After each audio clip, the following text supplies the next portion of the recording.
No money, no worries. Buy now, pay later, right? It's used by millions of Aussies as an easy way to shop, but has left many in financial strife. Some tough new rules are about to be brought in. While it's about time, for some, it's too late. You can go shopping without a single cent. There's now over 7 million account holders in Australia. Buy it now, pay it back later. Clothes, groceries, energy bills, even petrol. Really did create that sense of immediate gratification when it came to shopping. No credit card hurdles to jump. I think it's quite extraordinary that we have people accessing free money and there are no checks. And it didn't take long for the cracks to appear. Can we talk about pay it later, or is it pay it never?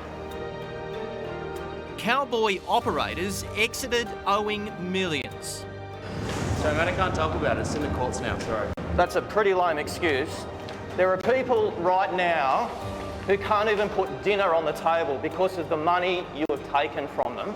Essentially, we have been working all year for not a cent of profit. Corporate collapses like OpenPay came on top of spiralling personal debt. I would reconsider using the services if I had to do a credit check. The consumer police couldn't keep up, but today Assistant Treasurer Stephen Jones announced he'll tighten the laws. I think most Australians, however, would be surprised to know that it wasn't regulated as a consumer credit product.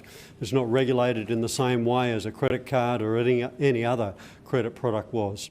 I've been using it for groceries. I've also been using it for if I needed to do clothes, also medication on occasions.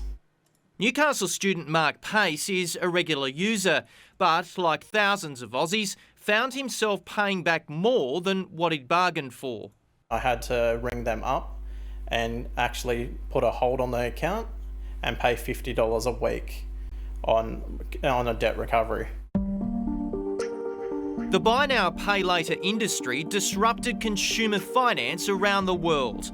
But since 2018 here, it's operated without comprehensive checks and balances. ASIC found 20% of people using it miss a payment.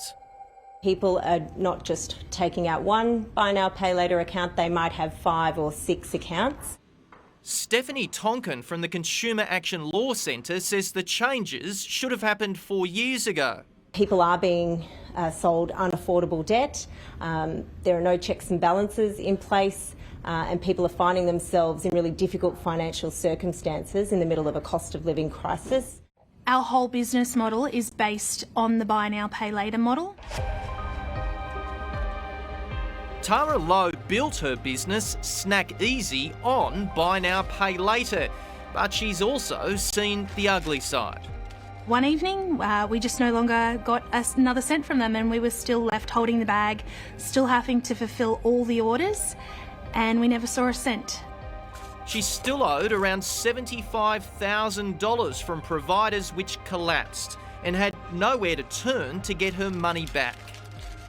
Apparently, that's just the cost of doing business. The people that will be more concerned about tighter regulations will be those young consumers. Consumer advocate Gary Mortimer believes the changes will clean up the industry.